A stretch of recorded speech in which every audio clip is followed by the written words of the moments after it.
मंडळी नमस्कार. मी सुजाता जोग. परिक्रमामध्ये आपलं स्वागत. प्रत्येक माणसाला कसली तरी बारीक छोटी मोठी चिंता असते. सदैव काळजीत बुडालेलं असतात काही लोक. तर काही लोक थोडे निवांत होते तर त्यांना भीती वाटायला लागते. समजा एखादा विद्यार्थी आहे, त्यांनी परीक्षेच्या आधी त्याला अभ्यास करायचा असतो. मग पेपर कसे जातील, मग पेपर चांगले गेले की रिझल्ट लागेपर्यंत पुन्हा एक टेन्शन की काय होईल. मग टेन्शन ते झालं, मार्क बिर्क मिळाले, पास झाला, मग त्याला काळजी की आता कुठल्या कॉलेजात प्रवेश मिळणार, डिग्री मिळाली, त्यानंतर मग नोकरी कशी मिळणार, कधी मिळणार. मग नोकरी मिळते, नोकरी मिळाल्यानंतर ही टिकेल की नाही, की रिटायरमेंट येईल आणि आपली नोकरी जाईल. अशा प्रकारे माणसाला सतत काळजी असते. या काळजीवरनं महाराजांच्या चरित्रामधला एक प्रसंग आहे. महाराज नेहमी म्हणत की मला कसली काळजीच नाही, काळजी करण्याचा योग माझ्या नशिबात नाही, काळजी माझ्या नशिबात नाही. असं कसं होईल ना, काळजी तर असणार नाही कसली तर. पण महाराज म्हणत की नाही, मला काळजी नाही. एकदा तिथे सगळे बोलत बसले होते, गप्पा मारत होते. सुखसंवाद म्हणतात ते, त्यासाठी तिथे त्याला सुखसंवाद म्हणतात. तो चालू होता आणि प्रत्येकजण म्हणतो काय लोक कशी काय काळजी करतात सारखी, मला काही कळतच नाही असं ते म्हणाले. तर म्हणे असं कसं. एक उठला आणि म्हणाला, महाराज असं कसं, काळजी तर वाटणारच ना माणसाला. आता बघा माझी मुलगी आहे लग्नाची, लग्न कसं होईल, नवरा चांगला मिळेल का, अशी खूप काळजी असते हो माणसाला.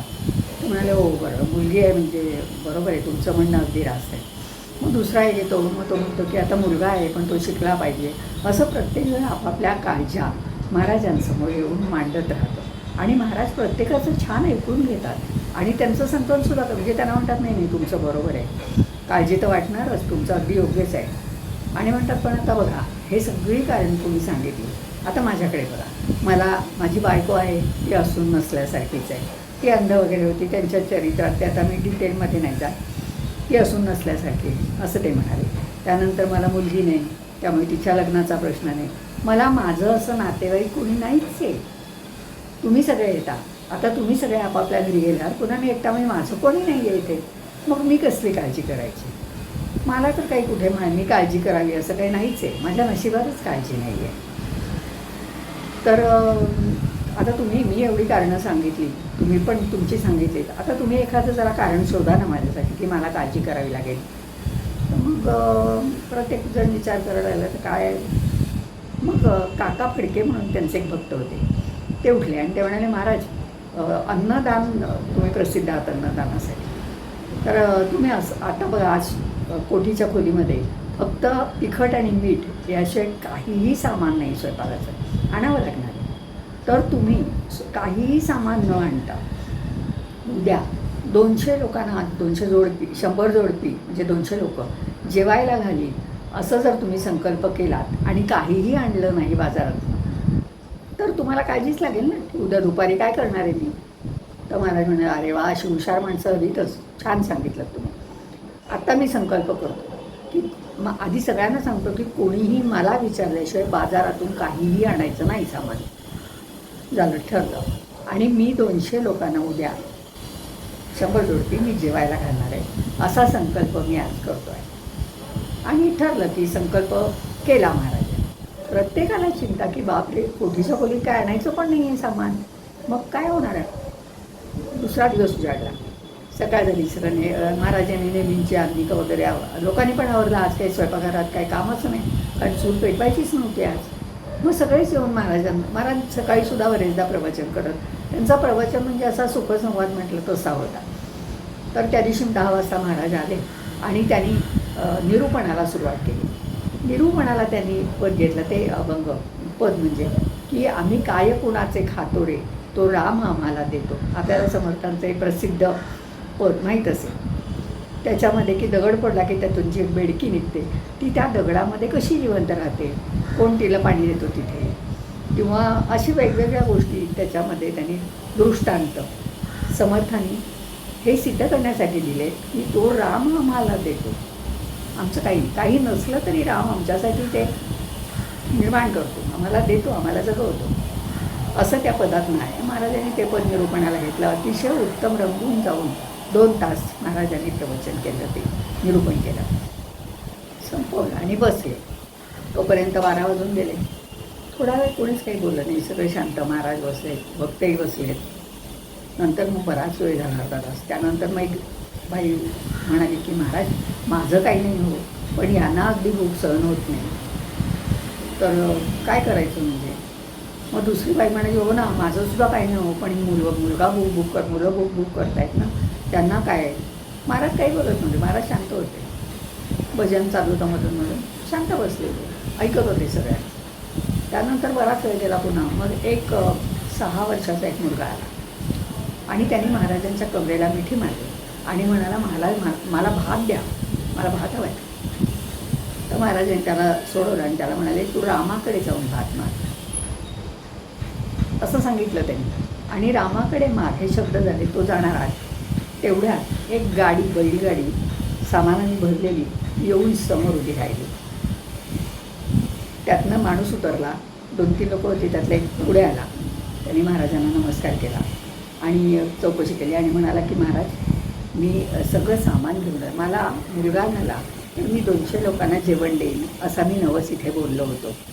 मला मुलगा झाला, 1 महिना झाला आणि मधल्या गडबडीमध्ये मी पण थोडा विसरलो आणि जमलं नाही. म्हणजे काल रात्री माझ्या बायकोने मला आठवण केली की अहो तो नवस फेडा तुम्ही आता. म्हणून मी सकाळीच लवकर उठून भाज्या सगळ्या निवडून आणलेल्या आहेत, सगळं आणलेलं व्यवस्थित. तुम्ही फक्त तेवढा रामाला नैवेद्य स्वयंपाक करायला सांगा. त्यानंतर म्हणजे तेव्हा 4 वाजले होते. 4 तो माणूस आला तेव्हा 4 वाजले होते. तर त्यानंतर मग तो स्वयंपाक लोकांनी घेतला. तेव्हा मोठ्याने जयघोष झाला रामाच्या नावाचा. जानकी जीवनस्मरण जय जय राम हा लोकांनी, म्हणजे लोक चकित झाली की काय हे. मग काही मंडळी गेली, भराभर चुली पेटल्या, स्वयंपाकाला सुरुवात झाली. जेवणानंतर 5:30-6 झाली.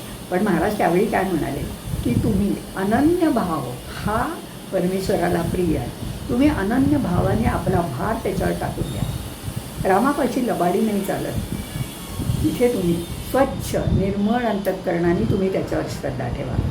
तो येतो, तो तुम्हाला मदत हजरच असतो.